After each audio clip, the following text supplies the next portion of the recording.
When they tell you you got cancer, you go blank, and you go home and you can tell your family. You tell your wife who breaks down, you tell your daughter who gets upset. And then, of course, you don't know anything, so you start going into the doctors. I was put on a pill called Revlimid, the highest dose they could take. My daughter didn't like that idea, because she asked the doctor, she said, well, how long have people survived on this pill?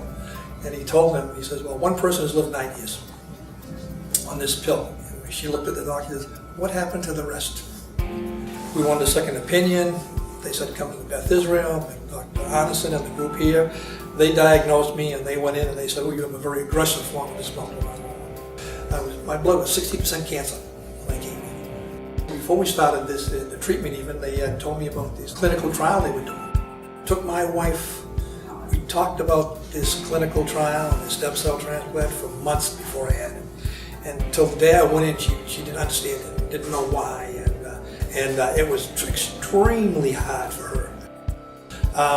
Do I have some trepidation about it? Yeah, you kind of look, because you don't know what a clinical trial is all about. You know? And I've had friends of ours who've been in this cancer, different cancer treatments, and they say, put a goal in front of you, because it's a tough. The cancer is not something that's easy. And my goal was to dance at my granddaughter's weddings, and they're 9 and 12.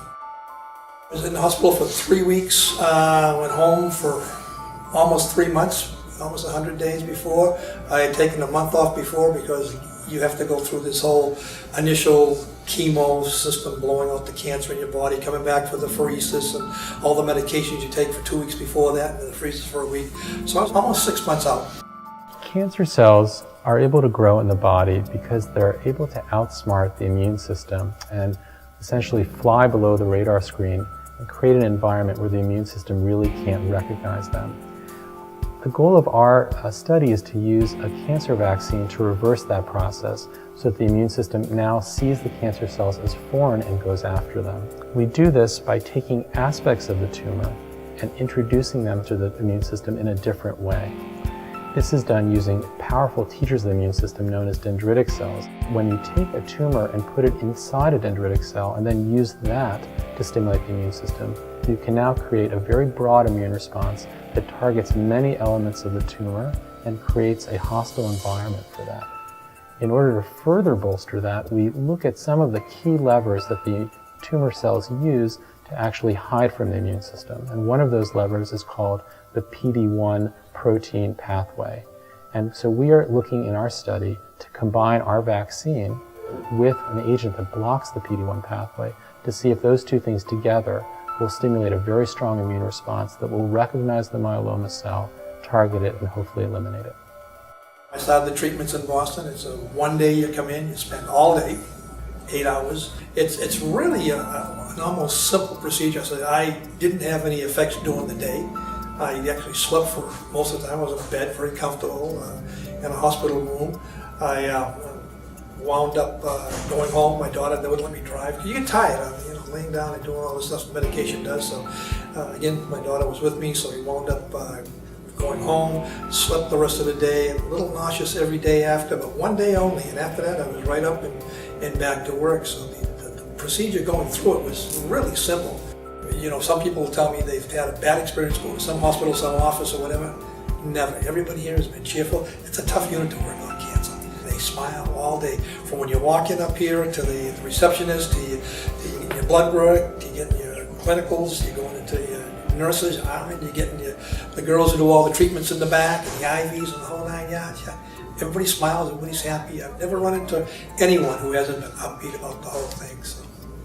What we've seen to date in across our vaccine studies, including our vaccine studies in myeloma, that we've been able to generate strong anti-myeloma immune responses.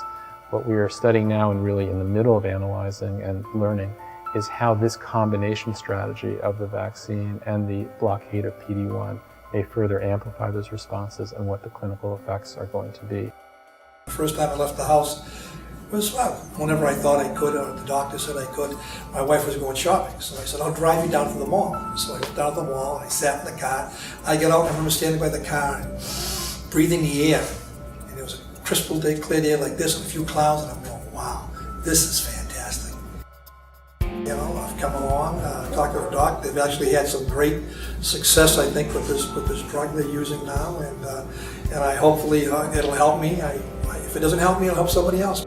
And it really, I think, dovetails with what Gateway's mission is, which is to say, how do we take new and sort of bold ideas and turn them into actual clinical realities? And that's, I believe, very much the focus of both our work and I believe what the Foundation in general is trying to accomplish. Great hospital, great procedures, nurses, doctors, and hopefully it's a clinical trial. And I hope to go on, you know.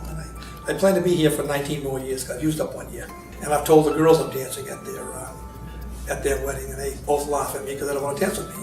So my granddaughter, a couple of weeks ago, she said, "Grandpa, are you cancer-free? Are you a cancer survivor?" I go, "Yes, I am, honey." She is good. So she goes to school and she tells the whole junior high, all her friends, I have a grandpa who's cancer-free. He's a survivor. And that's made her day.